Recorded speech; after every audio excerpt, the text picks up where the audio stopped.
What's going on? This is SAMOKFIT from SAMOKFIT. Checking in with you guys. You guys are doing well, doing terrific. Nothing like starting your day with a nice cup of coffee. You guys saw I took my greens this morning, no reds, just because I'm out. And of course, take your creatine. So that is what we're starting the day with right now. So in the previous video, I covered the topic of fat loss tips. In today's video, why not switch things a little bit and let's talk about training, obviously, because if you are trying to get in shape, to lose weight, to get jacked, you still gotta train. So let's talk about it. And the topic of the video, obviously, like you just saw in the title, some of the things that is causing you not to make gains. To sum it up, the reason why your training suck, or the reason why your training will suck in 2021. Let's get to it. So the number one reason why your training will suck in 2021, or if you keep doing these things, is one, copying off somebody else's. You know, you've all been through high school, colleges, and the teacher tell you, your parents tell you, no, don't copy somebody else's. But no, we're talking about something different here. Yes, I know there are a lot of programs out there that can help you. Like I mentioned in previous videos, some of the mistakes that I made, I told you I was just copying off like in the muscular development magazine workouts, trying to train like an IBB pro. But in this case, what I mean by that is don't just copy somebody else's training. I know right now on Instagram, we have a lot of fitspo just giving you, oh yeah, try this new workout or try that workout. This is a new way to do X, Y, and Z. And one, I've mentioned in all the videos, like the basic still works. But in terms of copying on somebody else's, like, yes, there are a lot of programs out there. There are a lot of good people that just put out awesome programs. Like I mentioned, Jeff Nippard, Chris Barakat, RP Strength has a good template out there that you actually can, you know, customize to maybe your own particular need. So those are the things you want to look for, not just your typical copy and paste from your buddy, copy and paste from your fitness IG Fitspo, which I'm sure a lot of them don't give out training program for free. If they do, it's just the same thing across the board. Nothing is truly customized to intermediate, to beginner, or advanced. So instead of you just jumping over somebody else's program, find program that actually cater to what you truly need. Cater to the improvements that you're trying to make. And for you to determine you need to make an improvement, you need to take a true assessment of your current physique and trying to focus on what you're trying to improve. AKA, if you are training, you want to improve on legs, most of the volume should be catered towards legs. Obviously, running maybe maximum effective volume on the rest of your body, and running like something like a maximum recoverable volume on your legs, for instance. If you don't understand any of this MRV, MEV means, there's going to be a link in the description. You can check out the new book by RP Strength, from RP Strength, Dr. Mike Izutel and Jared.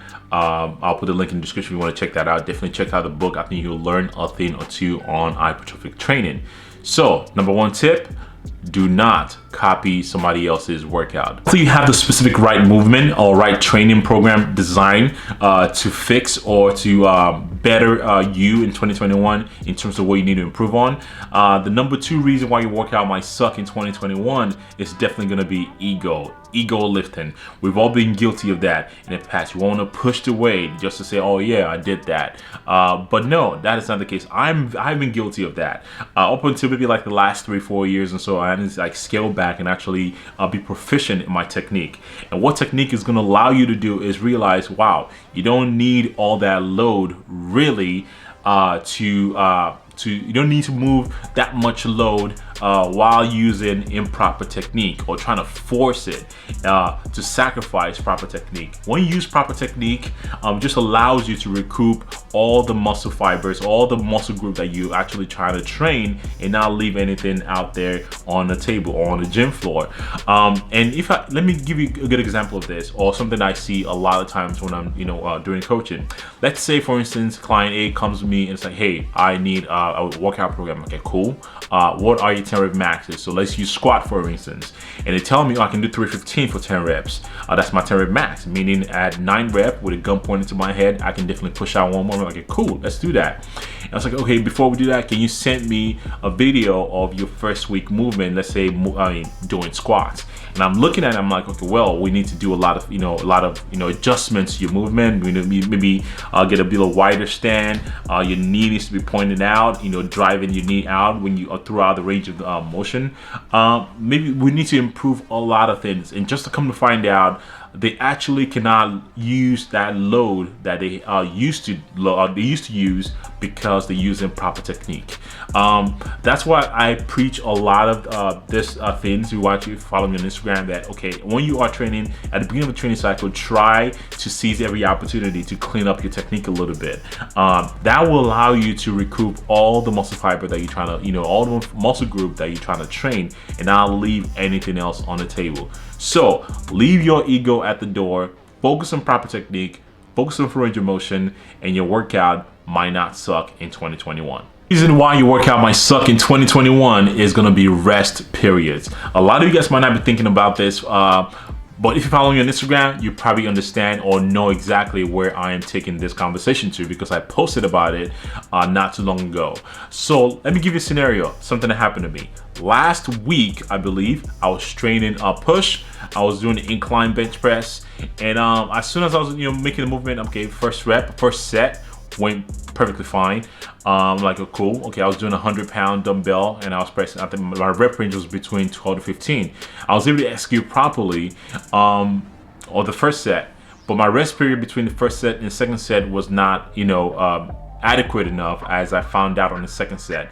The second set, I got 10 reps, but it was significantly harder to do the second set, and I had to pause for a second. I'm like, okay, cool, let me take enough rest here. But guess what, on the third set though, I believe I did up to about 12 to 15 reps on the third set, just because I give myself enough time to recover.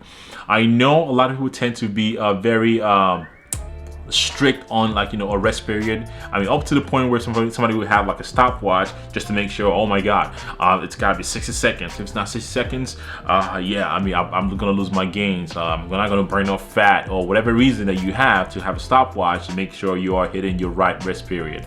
Don't get me wrong, I'm not saying take 5 minutes in between sets, but take an adequate amount of time in between sets to make sure you're fully recovered and be able to match the performance that you did on the first set, or surpass that performance that you did on the first set. So take your time.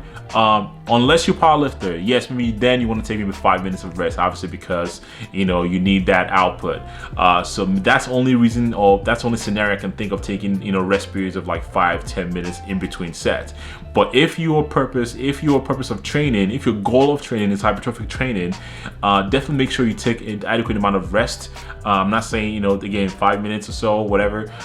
You can find some data and some articles out there that tell you, okay, certain rest periods are good for certain movements or certain training style. Yes, but at the end of the day, the goal of you training is to make sure you put yourself in the best situation or best position to be able to perform at the highest level, fully rested. If you don't follow me on Instagram, you should check that post out. I'll put a link in the description if you're interested in my little write-up that I did for that. The reason your workout might suck in 2021 is kind of two parts. One is nutrition. Pre-workout nutrition and nutrition in general. Pre-workout nutrition is very important. When I have clients coming up to me and asking, yeah, my workout just sucked this week, I'm like, okay, why? So how was your nutrition? How was your rest? Did you recover properly? Ask those questions. And it's very important to know that, because a lot of people tend to jump the gun when they think, oh, my workout sucked this week, so it's gotta be like a different program out there. I need to change my program. No, you do not need to change your program. You need to evaluate all the variables first before you determine, okay, maybe I need to make a little certain tweaks. And the usual culprit is like nutrition. Your pre-workout nutrition is not sufficient enough to aid in that performance. I did do an anabolic pre-workout video. I'll put a link in the description also if you want to check that out, to see what my typical go-to in terms of pre-workout, just to make sure I have all the right components in terms of carbs, in terms of electrolytes, cinnamon to control, manage or regulate my blood glucose level during training, things like that. Hydration, just to make sure you're properly and fully hydrated during the workout. Those matter when you are training, because they allow you to be properly fueled, and they allow you to be able to execute your training. The other component when it comes to nutrition is making sure you are in the right caloric spot for you to induce the right gains that you want to make. We all know for you to make gains, you need to be in a caloric surplus. Yes, can you make some gains while you're maintaining? That's definitely true. But being in caloric surplus will be the #1 thing that will put you in the best, make the necessary gains. So I know right now a lot of you guys might be lean. You know, start that mini cut a little bit, and that mini cut gets extended a little bit. And you start seeing the shreds. I'm like, okay, I need to maintain the shreds. But at the same time, you just need to realize the goal that you're trying to achieve, which is to gain lean tissue. And the best position to be in for that to happen is in a caloric surplus. So the last one that I'm going to be talking about here, as far as tips that's going to help you improve your workout, or the reason why your workout will suck in 2021 if you don't take care of it, is going to be recovery. And this is very interesting, because I know the people that take recovery seriously typically would depend on what your age group is. The older you are, the more important you realize how recovery is very, very crucial to your gym performance. The younger you are, you probably can get away with, oh yeah, just, you know, having a little bit of injury here, or not getting too much sleep, and you wake up the next day and just hop in the gym like, you know, there's nothing happened. I used to be that guy, not anymore.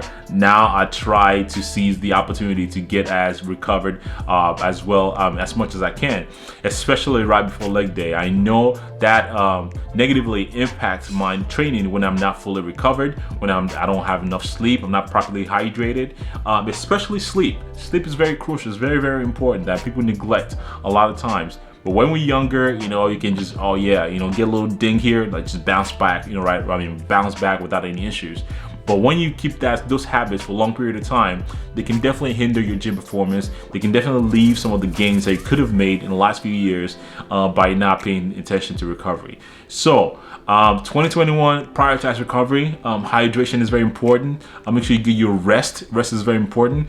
Part of that recovery, again, is having things like a deload. Making sure deload is very important. I know deload is kind of weird for a lot of people, weird for a lot of my clients. My clients, truly, some of them are very hesitant, like, can we just skip deload and just go back to the next cycle? I'm like, trust me, you would thank me later, because we have this deload when, you know, it's time to, like, you know, overreach again. Or they might say they want to skip the deload, and just teach them a little lesson. I'm like, yo, sure, let's skip deload, and we start, you know, on the next mess. I'm like, fuck, like, I am tasked. I'm like, I know that, you know, because I did mention let's do a deload. So again, my job here, hopefully, is to add value to your improvement to your training in 2021, and hopefully those tips will definitely help you make sure at the end of 2021 you look back, you're like, wow, this was my best year in terms of training and making all the necessary gains and improvement that I need to make to be happy with my physique. That is all I have for you guys today. Thank you for tuning in. Support and all the videos, on comments, the likes, the shares means a lot, and I'm excited to keep this journey going for you guys in 2021. This is SAMOKFIT checking out with you guys. Hopefully you guys enjoyed the video. Comment, like, subscribe, and I'll see you in the next one. Peace.